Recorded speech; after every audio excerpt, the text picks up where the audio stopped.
It takes more than being online to be a great online university. It takes time and experience. University of New England pioneered distance education in the 1950s and has been perfecting it ever since. With features like 24/7 tutor access, we're now rated #1 for teaching quality and support, and the only public university in Australia to receive a 5-star rating 14 years running. So, for an expert online education, choose UNE.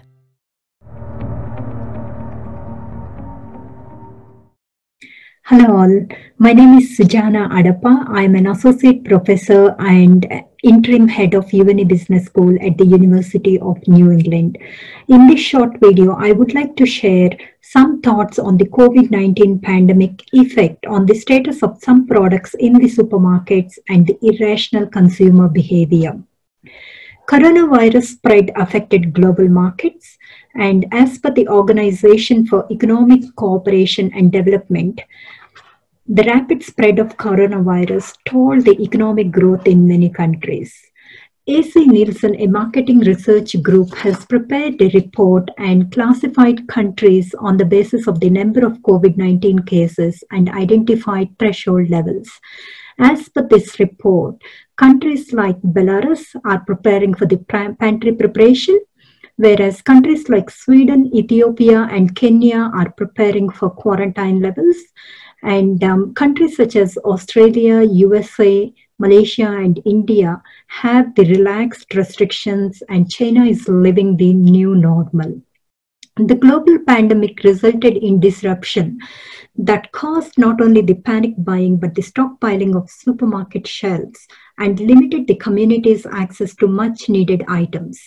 Many retailers were faced with the unanticipated depletion of inventories as consumers started to stockpile groceries in preparation for potential lockdown or quarantine. How does this relate to the consumer behavior and the decision-making process? As we all know, consumer decision-making is a complex process that involves the influence of social factors, cultural, psychological, and personal factors.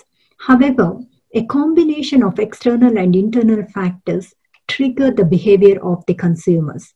For example, the external factors may relate to the impact exerted by culture, subculture, reference groups, and family. The internal factors are more psychological in nature, and they may relate to the motivation, perception, personality, learning, and attitudes of the consumers. So what did actually consumers buy?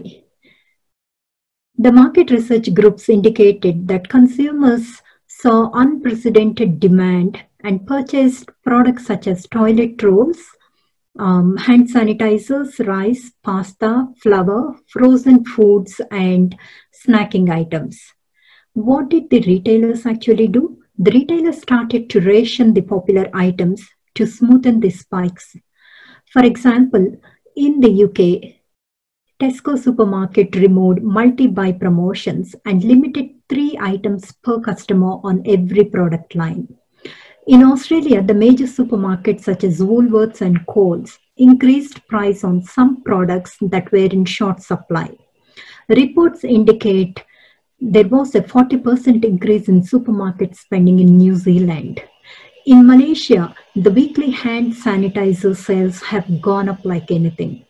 In the UAE, the country showcased a more distributed panic buying of food products due to the spread of different ethnic groups.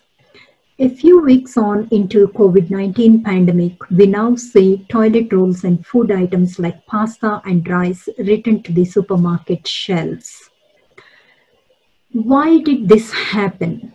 Consumer behavior was triggered by external factors such as the reference groups, whereby the consumers related themselves to associative reference groups such as family, friends, and relatives, and the spread of panic buying through word of mouth triggered the purchase of popular items in demand.